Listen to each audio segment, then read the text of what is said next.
São Paulo possui um órgão de preservação do patrimônio histórico e cultural muito atuante, o Compresp. Dentre os bens tombados por ele, parte considerável pertence à Igreja.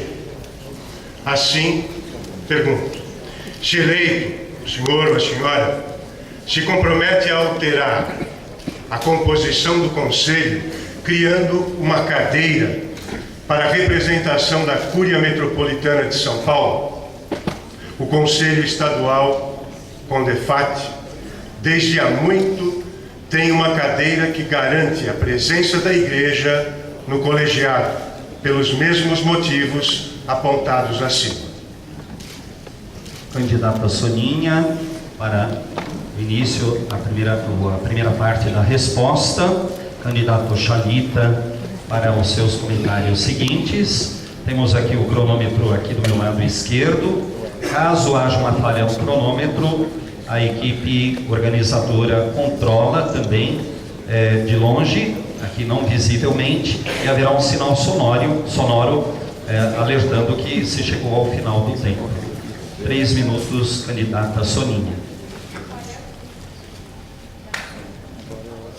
Agora é o microfone. Eu me comprometo a encaminhar o assunto para discussão, para consulta pública, consulta à população. Acho que isso vale para todos os conselhos, cuja composição pode ser sempre revista. Eu fui uma das autoras do projeto de lei do Conselho Municipal de Juventude e passamos meses tentando definir o número de representantes da sociedade civil, se as cadeiras, os assentos seriam carimbados para determinados grupos específicos. Por exemplo, tem de ter assento representantes dos estudantes de ensino médio, ou se a sociedade civil teria a possibilidade, nesse caso específico, do Conselho de Juventude, de eleger os seus representantes sem assentos carimbados. Era uma discussão muito rica na Câmara Municipal, muito acirrada sobre os riscos de um modelo ou de outro, dos assentos reservados para organizações estudantis, por exemplo, ou de não haver assento nenhum, qual que garantiria a maior diversidade na representação. Então, isso para dizer que eu sou totalmente favorável a discutir exaustivamente na Câmara Municipal, nas comissões que devem tratar do assunto, e quanto mais pudermos discutir com a sociedade de um modo geral, melhor.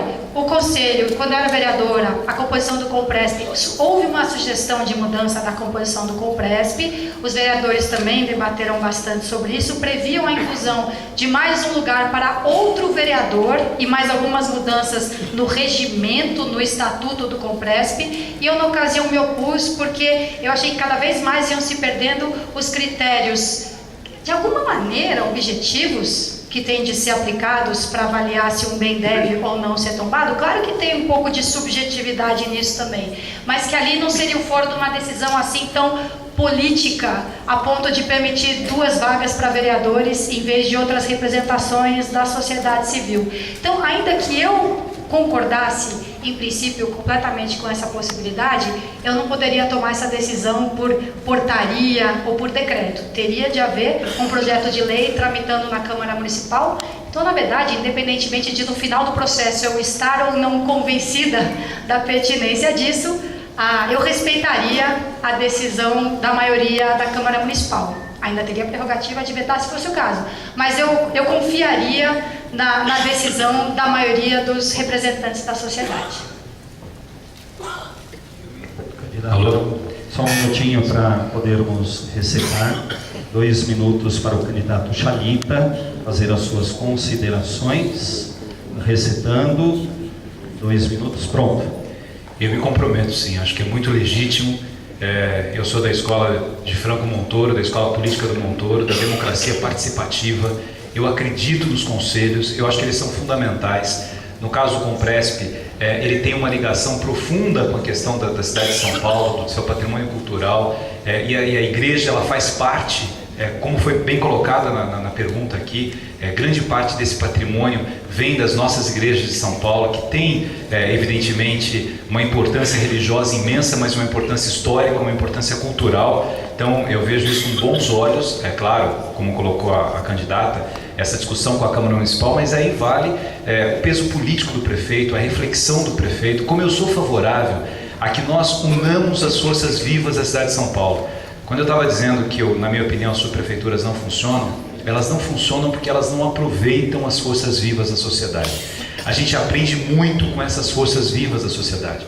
A igreja é uma força viva, os clubes de serviço, os sindicatos, as associações, né?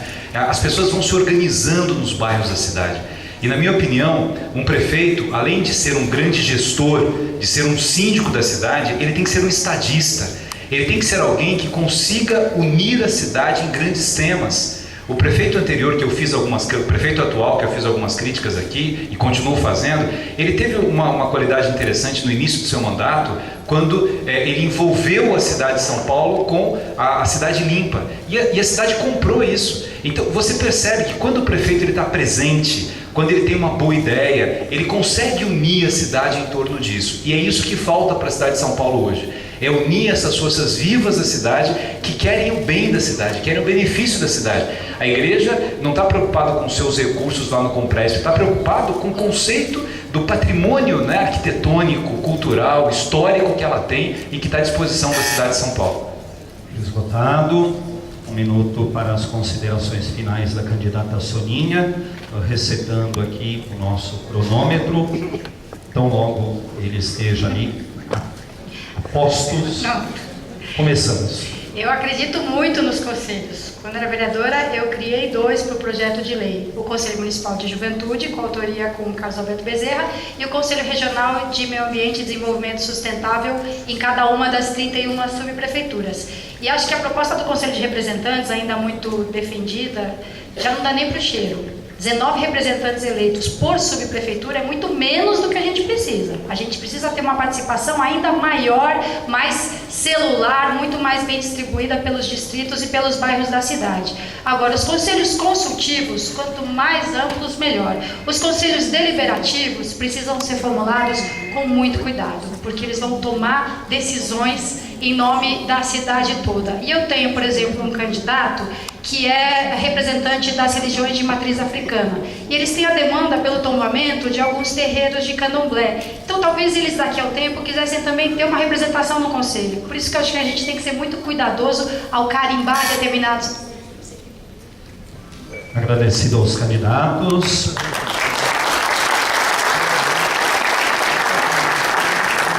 Para a segunda pergunta.